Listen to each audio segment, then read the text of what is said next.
Imagina, Sérgio, queria agradecer a introdução e explicar, nós estamos indo para Portugal num evento e só tem um voo que sai às 9h30. Né? Por isso que eu estou nessa corrida. Agradecer aqui a corrida do presidente Fernando Henrique. Uma felicidade muito grande aqui rever cada um dos colegas aqui. Temos hoje vários cabeças pretas e brancas, né? Isso me parece uma coisa boa. Parece que as pessoas...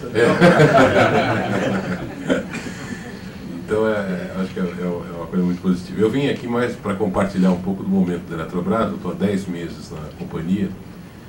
A gente fala do setor elétrico, tem um agente que é muito grande, né? e que pode se desorganizar, né? E desorganizar o setor elétrico como um todo. Né? Então, a parte boa é que a orientação estratégica vinda do governo é no sentido da boa recuperação, né? Usando instrumentos que há muito não eram utilizados, como especialmente o tema da venda de ativos, com nome claro de privatização, né?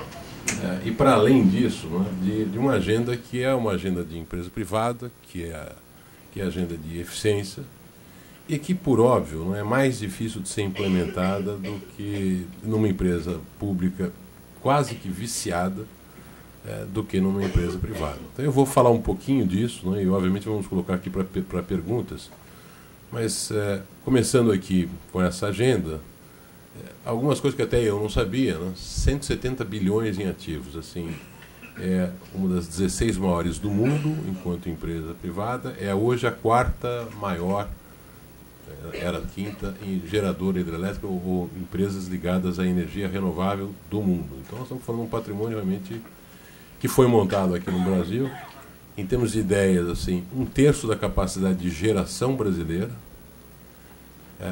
metade das linhas de transmissão e da capacidade de transmissão é quase 70%. Então, quer dizer, é uma empresa que o Brasil tem uma enorme dependência. Eu costumo falar, foi a empresa que fez a renovação das concessões no estado em que vocês conhecem, e ao fazê-lo, né, ela hoje permite que a tarifa brasileira de transmissão seja algo como em torno de 20% mais barata, porque ela, com 80% de adesão dos 100 que a gente tinha aqui, ela acabou produzindo esse efeito. Então nós temos uma tarifa que é artificialmente mais barata, porque a Eletrobras é muito mais barata. Um efeito semelhante a esse, na casa de 10%, acontece na geração, onde praticamente 1/3 da capacidade de geração foi renovada naquelas condições que vocês conhecem, né?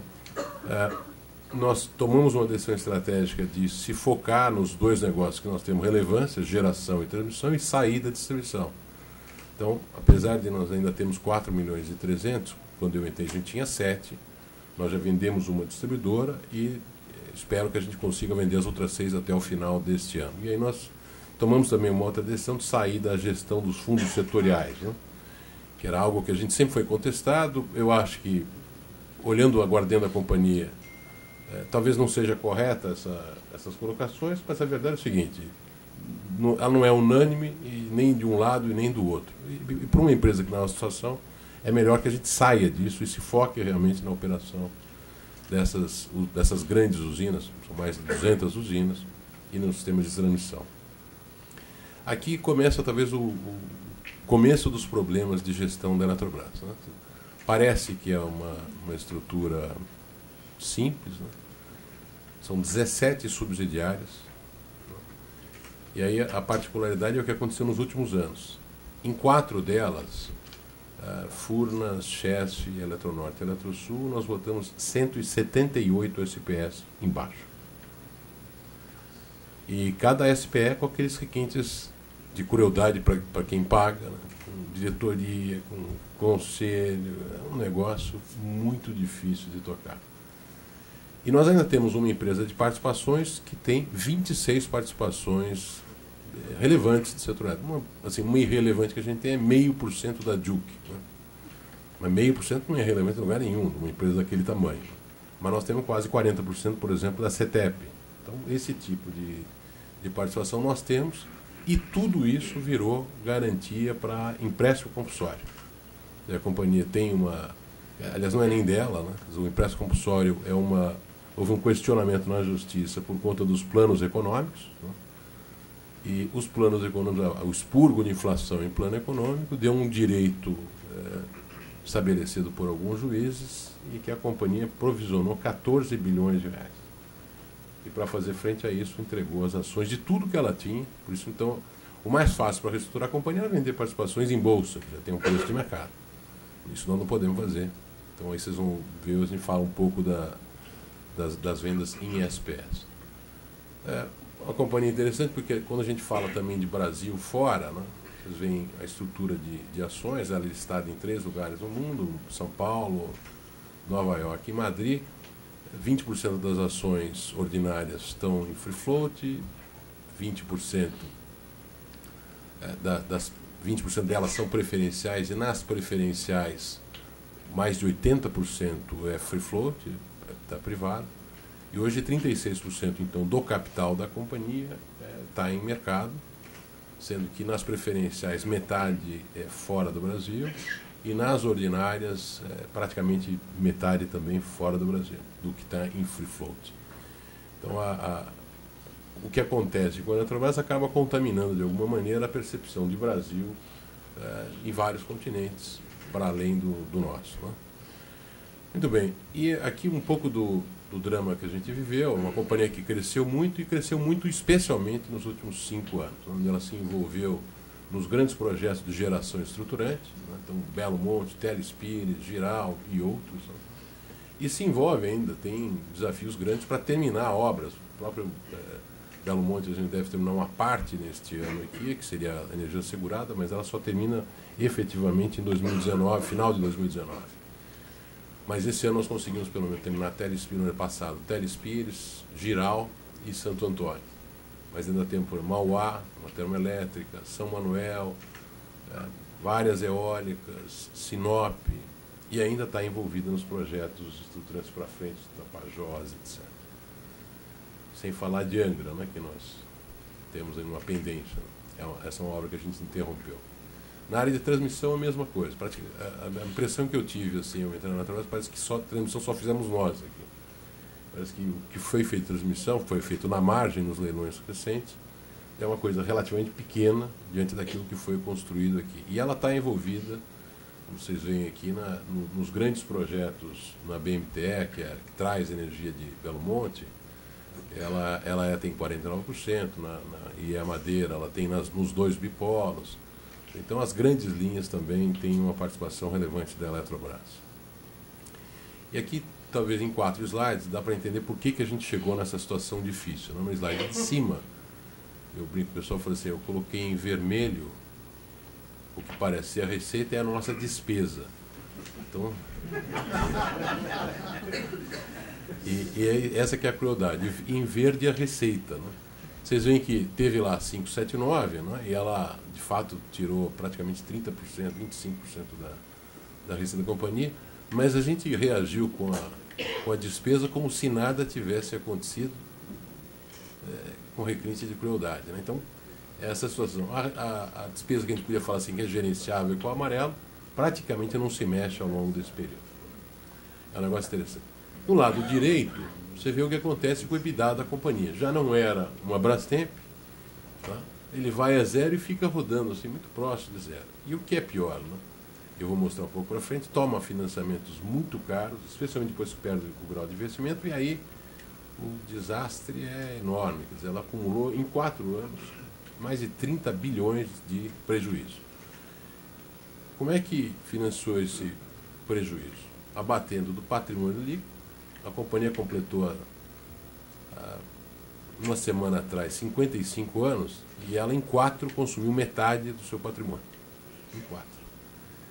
E tomou dívida, né? Como vocês veem aqui, foi de 20 bilhões para 45 bilhões de reais. Porque ela se envolveu do lado direito embaixo com o maior programa de investimento da sua história, aquelas obras que eu há pouco fiz referência. Vocês vão perguntar como é que essas coisas aconteceram, né? Eu diria assim, em grande medida por conta de governança, ou de falta de governança. Aqui alguns dos colegas aqui do setor sabem que as nossas ditas controladas são conhecidas no mercado como as descontroladas da Eletrobras, né? E a partir disso, quer dizer, óbvio, não existe um alinhamento estratégico entre a holding e essas controladas. Isso agrava na medida em que você faz investimentos em SPS, na quantidade em que fez. Não há como governar isso, a companhia não era preparada para isso. É lamentável dizer que as taxas de retorno dessas SPS, na maioria delas, 90% delas abaixo do custo de capital da companhia. Nós temos até a SPE que abriu e não fechou, e ela continua aberta, mas com conselho fiscal, etc. No dia que eu cheguei há 10 meses atrás, nós tínhamos dívida com todos os nossos parceiros de geração. Na área de distribuição, a dívida com fornecedores e com geradores, assim, extraordinário. Nós gastamos mais de 2 bilhões para colocar em ordem só o que devia no curto prazo. A boa notícia é que nós pagamos tudo o que nós devíamos. Então, se a gente for olhar no final de 2016, nós não tínhamos dívida com nenhum parceiro de geração e paramos de atrasar todos os projetos, como nós éramos a causa dos atrasos dos projetos. Pagamos todo, até o que, dia 5 de agosto, que é quando os distribuidores passaram para o novo regime, tudo que a gente tinha foi pago. E na área de transmissão, sim, nós começamos o ano com 109 obras em atraso, terminamos com 82, 47 delas terminam neste ano. Então, tudo que também era atrasado e com prioridade aqui os sistemas de geração que já estavam prontos e que não estavam ligados. Então, isso... Ontem até estava num evento de solar, nós acabamos de ligar aquela usina da Enel Green Power, que já estava pronta, mas não era ligada no sistema porque não tinha uma linha de transmissão, nós concluímos ela. Então, um esforço muito grande também na área de recuperar os projetos. Mas uma coisa que chama muita atenção na governança, eu brinco com alguns colegas da CPFL aqui, eu tive uma única vez na CPFL e nós tivemos uma deficiência significativa em balanço, que é uma coisa que é tratada internamente. Né? Os colegas sabem aqui que a gente sofreu muito aquilo, mas é aquela coisa de você tomar a segunda época pela primeira vez na sua vida, estudar as férias inteiras, decorar o livro de trás para frente e tirar 10. Foi o que a gente fez na CPFL. Nós tínhamos aqui 6 fraquezas materiais há 4 anos. O número de deficiências significativas também é grande. Eu vou mostrar um pouco mais para frente. E isso é só um sinal de que não tem um problema sério. Você tem ações que estão na Bolsa. Vocês devem lembrar também que, fruto do problema de Lava Jato, as nossas ações, o nosso 20F não foi registrado por 2 anos seguidos. Foi o primeiro evento desse tipo na Bolsa. E nós ficamos com as nossas ações suspensas, saíram do pregão e foram para balcão. Sendo que vocês viram que uma boa parte do nosso free float está lá. Então era uma situação caótica. Né? Nesse sentido, uma parte do problema está aqui. Né? Eu coloquei o tema da operação.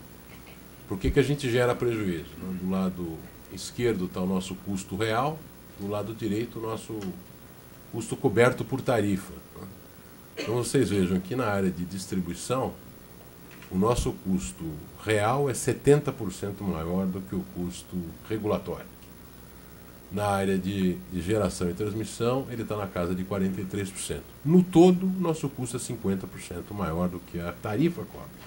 Então você tem um buraco da ordem de 3 bilhões e 800 gerado anualmente se nada for feito. Aí tem uma coisa que eu brinco com as pessoas, né? Eu falo assim, olha, como é que isso está dividido lá? 6 mil pessoas nas distribuidoras, e aí aquilo que vai ser foco da companhia, que é a geração e transmissão, especialmente aquelas 4 grandes empresas, Furnas, Chesf, Eletronorte e Eletrosul, 2.200 pessoas comandando os nossos negócios. Comandando 17 mil pessoas. Então, 2.000 comandando 17 mil. Que estão lá, o que eu falo, o pessoal do chão de fábrica é esse de baixo aqui, 8.700 pessoas que tocam o negócio. E tem as outras 8.500 tomando conta do negócio, sendo 2.200. É o que eu digo assim, metade no carpete e metade no chão de fábrica. Vocês devem imaginar que o nosso problema, em termos de custo, está na metade do carpete. Né? E é mesmo. E com uma característica também interessante, um quadro, eu gosto de usar esses 2 exemplos aqui. Quantas pessoas vão tomar conta dessa companhia para frente? Então, com menos de 30 anos, 4% das pessoas. E 45% delas em condição de aposentadoria. Sendo que 30% aposentadas, efetivamente. Aí tem o problema mais recente, que é aquilo que eu falei do financiamento. O Brasil perde o grau de investimento, ela tem que tomar financiamentos em bancos públicos, financiamentos camaradas, CDI mais quase 6%. Né? Vocês lembram que na média as nossas SPS rendem menos de 5%. E aí vocês veem no gráfico do lado direito em cima, né, nossa média de custo estava rodando em torno de entre 7 e 8, e nós passamos a tomar dinheiro a 17 e 19. Né. É uma combinação bombástica. Para um aumento de dívida de 15% em cima, vocês veem que o aumento do serviço da dívida foi de 58%. Isso no ano de 16 até o terceiro tri. Esse número é maior, ele chega em torno de 75%. Então sobe 15% e 75% o serviço da dívida. E essa é uma coisa que foi interessante, nós começamos a operar os indicadores de dívida líquida sobre EBITDA pela primeira vez aqui, a partir do nosso segundo tri do ano passado, e descobrimos que nós tínhamos 8,8 vezes. Eu falei para as pessoas, mas isso é bom ou é ruim? Mas olha, eu vou dar uma dica aqui. O Grupo Rede faliu com 5,8, né? A Oi entrou em recuperação judicial com 6,5, alguma coisa em torno disso. Então a nossa situação assim, é gravíssima. Ou nós estamos no céu ou no inferno, né? Por exemplo, que claramente assim, nós estamos em estado de morte. Então, uma situação, parece mais parecido com o inferno. Muito bem. Aí então fizemos um plano de negócio que soltamos aqui com praticamente 100 dias de gestão no ano passado, foi em novembro. Então a boa notícia é, tem saída a companhia? Tem. Saída apoiada em 3 pilares. Quer dizer, todas aquelas fragilidades de governança, a gente vai ver, por exemplo, nas fraquezas materiais, pela primeira vez em 5 anos, nós reduzimos 2 das 6. Isso foi feito em 5 meses. Poderiam ter sido 3. Nas fraquezas, nas deficiências significativas, nós reduzimos 50%. Então, quer dizer, tem saída. A governança, o alinhamento estratégico, o governo, nós colocamos lá da seguinte maneira: nós precisamos controlar essas empresas. Então a negociação foi no seguinte sentido: óbvio que é mais difícil você vai indicar fulano, Beltrano. Eu não preciso necessariamente fazer indicação de pessoas, mas eu preciso ter o poder, né, ou ter a capacidade de interagir para tirar. Né? Então é via conselho. Então nas 17 subsidiárias, a presidência do conselho é integralmente da Eletrobras. Nas 4 grandes presido eu. Nas demais de transmissão, o diretor de transmissão, na de geração, o de geração e na de distribuição, nós conseguimos colocar um segundo membro do conselho nessas empresas. Nunca tivemos um segundo membro. E aí, em função da avaliação que a gente tem, olha, é mais importante trabalhar com financeiro, compliance, coisas desse tipo, tentando agregar esse tipo de conhecimento no conselho. E o terceiro é o presidente da companhia, que é vinculado a gente, de alguma maneira, orientado em termos de voto e veto pela companhia. Então passou a ter um alinhamento muito forte. É óbvio que é um processo não simples de fazer, não natural de as pessoas receberem, mas nós temos sido bastante efetivos nisso. Nós temos um programa importante de redução de custos, com programas de demissão voluntária, implantação de centros de serviço compartilhado. Nós temos que reduzir os nossos custos em mais ou menos 30%. A diferença que nós temos. E temos que, obviamente, não podemos resolver todo o nosso problema de gap com redução de custos. A empresa não opera. Nós temos que criar também instrumentos para aumentar a nossa receita ou a nossa eficiência em receita.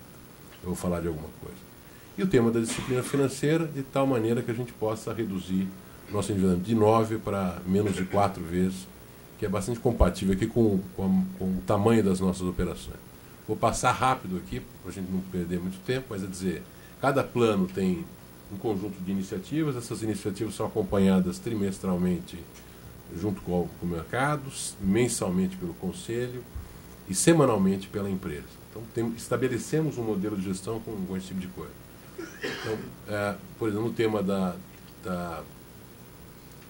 da governança, nós estamos alinhando todos os estatutos e alçada de aprovação, nós implantamos um modelo de compliance para todas as empresas, o mesmo modelo, trabalhamos em cima da eliminação de fraquezas materiais e estamos aqui, eu até brinquei com o Pedro outro dia, falei assim, o pessoal está falando assim, eles vão conseguir o selo de governança. Nós fomos a primeira empresa a entrar nesse processo, né?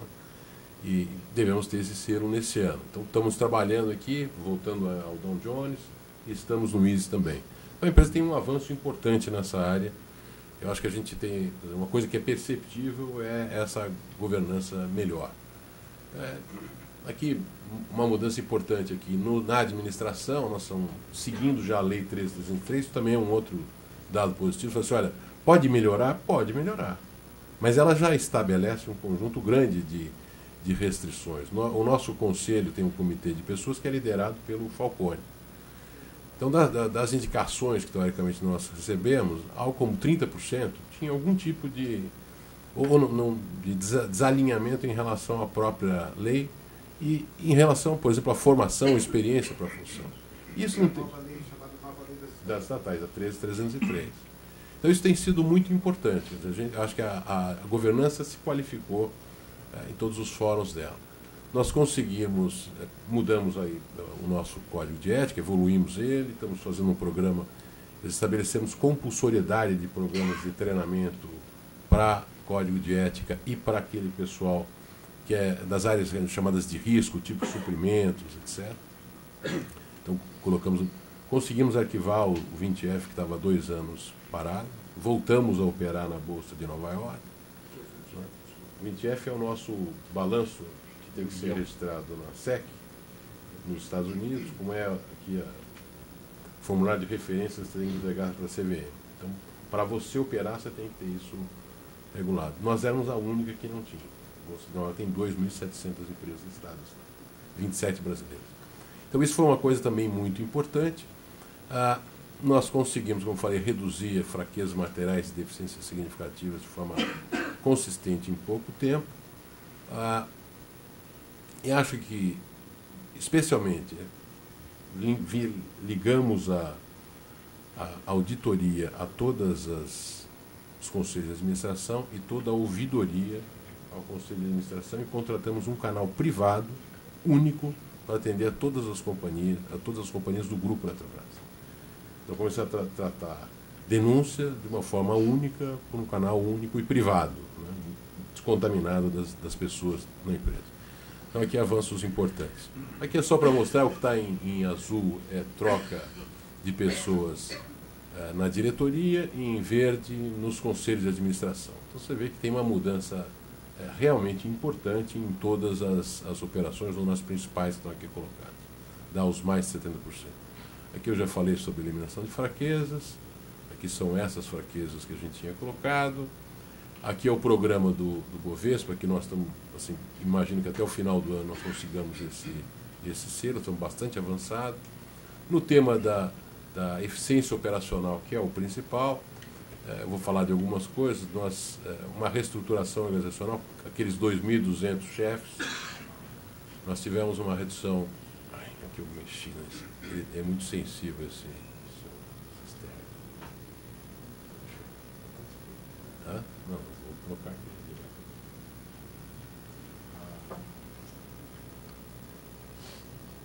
Então aqui tem um potencial de redução de 70 milhões por ano. Então tem uma reestruturação proposta, vou falar dela. Com base naquele conjunto de pessoas em condição de aposentadoria, o tamanho da empresa, nós podemos ter uma redução de 900 milhões de reais por ano. É incrível, uma empresa com 17 subsidiárias, 11 sistemas de informação para ERP, 11. O único comum é o SAP, em 5 versões, uma em cada empresa. É um negócio de... Eu consigo fechar o balanço no 28º dia. Eu fazia na CPFL, acho que do segundo para o terceiro. Então é uma situação bastante complexa aqui. Estamos implantando um centro de serviço compartilhado. Essas 17 empresas fazem a mesma coisa. Grupos de pessoal, emitem olerites com diversas empresas. Então nós contratamos a Rolandel, estamos implementando já agora em julho o primeiro centro que envolve todas as empresas. Quem está ganhando? Então, neste mês de julho, a gente já começa uma operação no Rio de Janeiro, que é onde tinha os 5 SAPs em versões diferentes, unificado. E em janeiro nós passamos a operar de forma integrada todas as empresas do Grupo Eletrobras.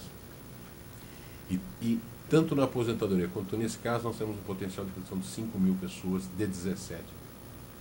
E mais 6 mil que terão que ser privatizadas nas distribuidoras. Isso faz com que a companhia, ao final desse processo, focado, tenha uma redução de praticamente 50% do seu quadro. Né? Isso é muito bom.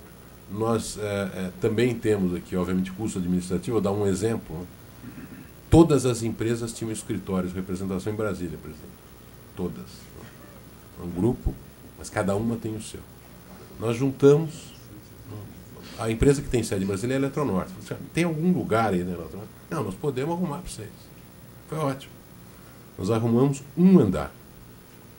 E colocamos todas as empresas. A redução de 85% no custo. 85% do custo que nós tínhamos com esse tipo de atividade. Rio de Janeiro, 6 prédios.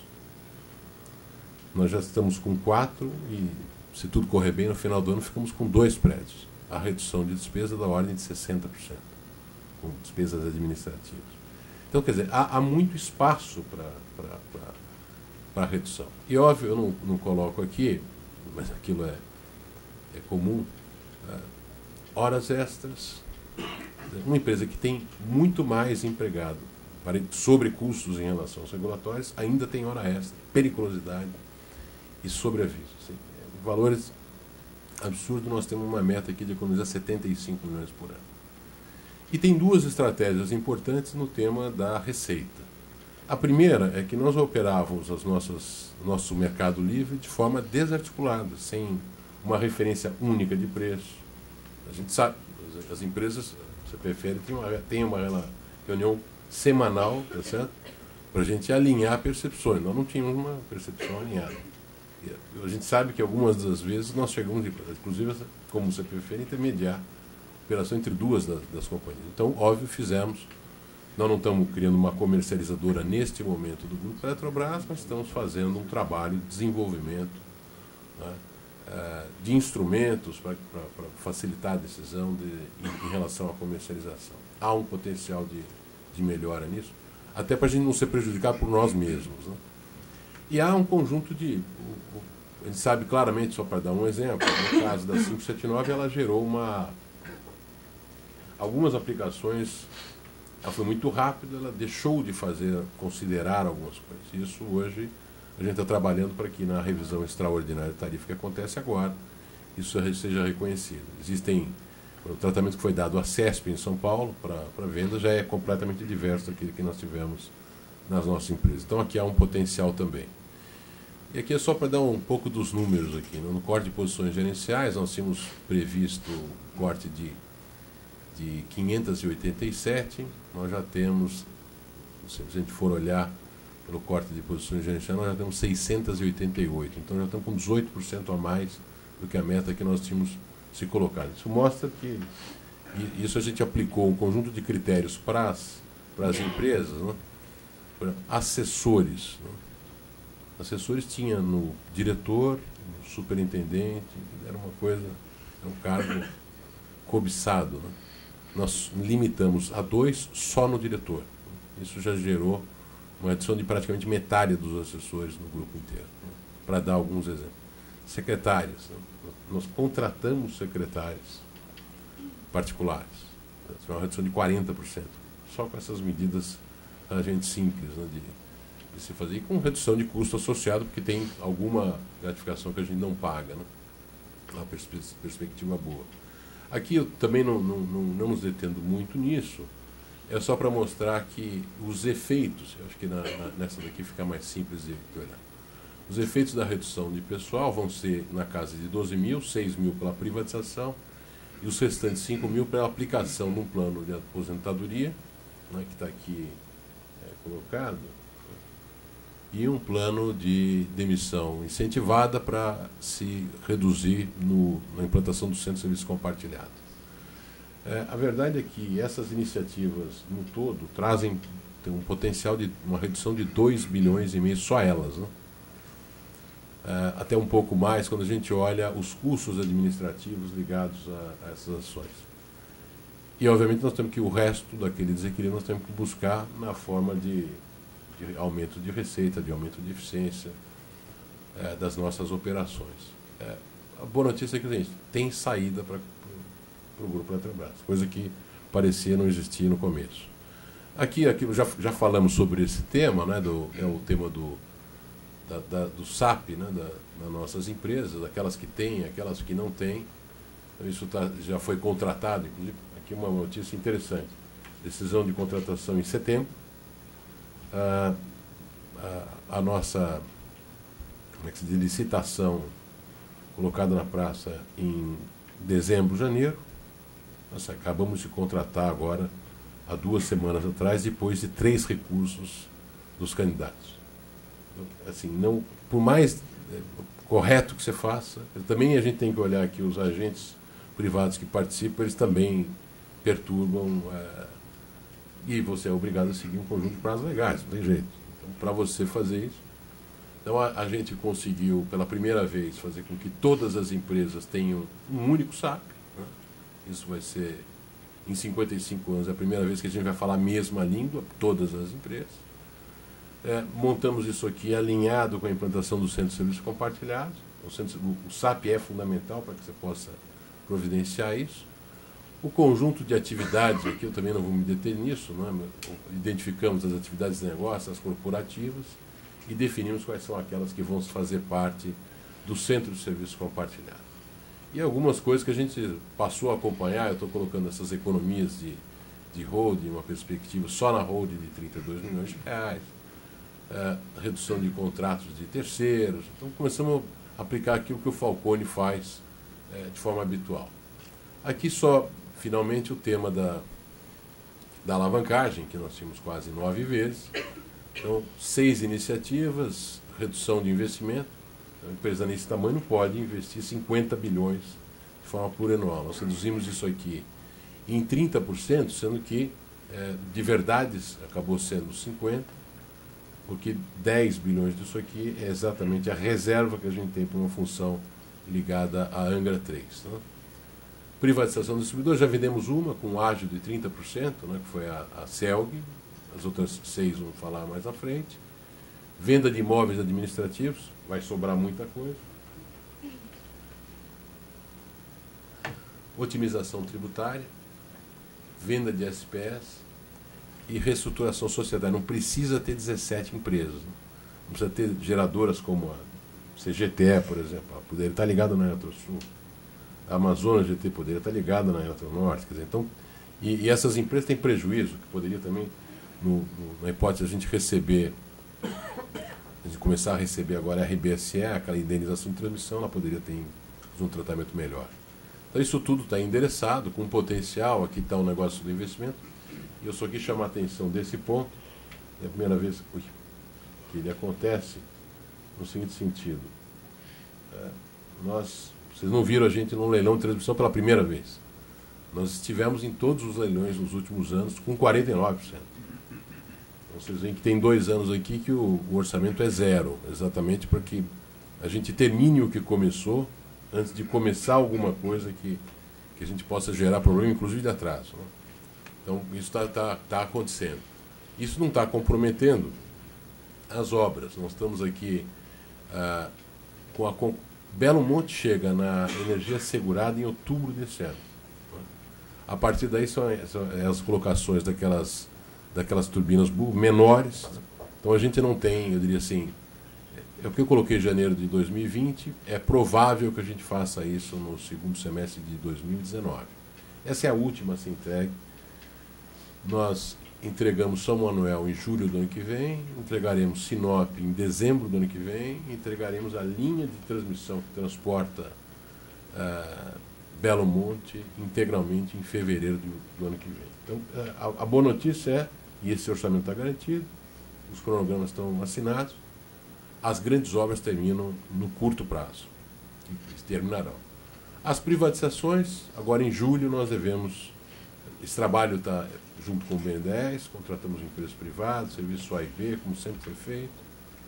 Em julho a gente recebe o valuation e a modelagem, a ideia é que a gente tenha, idealmente, a venda até 30 de novembro. Né? Isso está andando bem. Uma coisa interessante que eu falava até a alguns amigos, muitos ativos que a gente não tem nem ideia. Aquelas 178 SPS, nós temos um valor contábil, que é um valor pós-impairment, de 17 bilhões de reais. A Eletrobras vale hoje, todinha, 17 bilhões de reais. O pessoal não sabe disso, não consegue ver. Então, o que a gente vai conseguir fazer agora, obviamente pedimos lá para o pessoal fazer a venda dessas empresas, não fizeram, nós bolamos uma estratégia alternativa. Como todas as empresas devem para a Eletrobras, recursos ordinários, financiamentos, dividendos, nós falamos assim, olha, paga com a SPE. Então nós estamos recebendo, até o final deste mês, já de 3 das 4 nós já recebemos, um conjunto de mais ou menos 50 SPS das 110 em operação.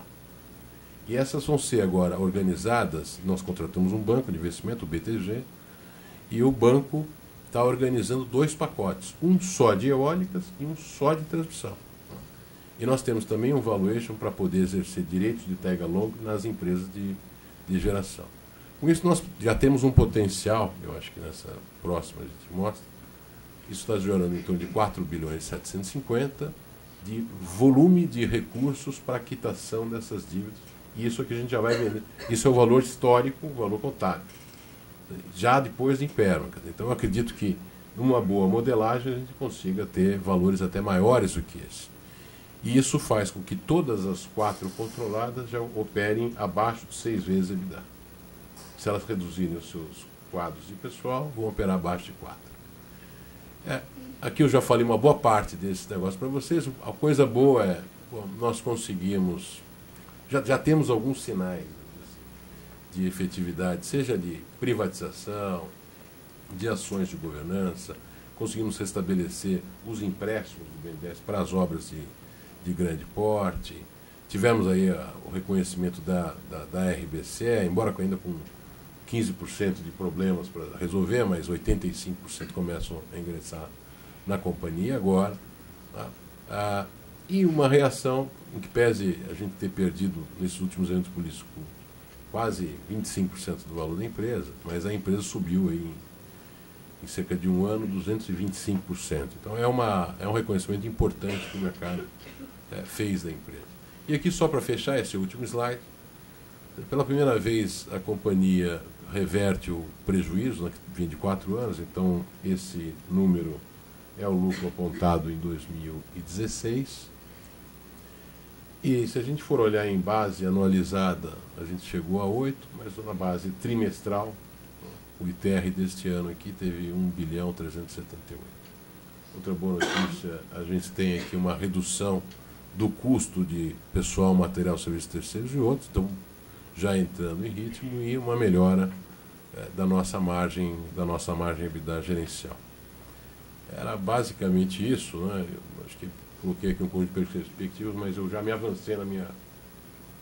Fica aqui, eu passo a palavra a vocês aqui agora. Obrigado.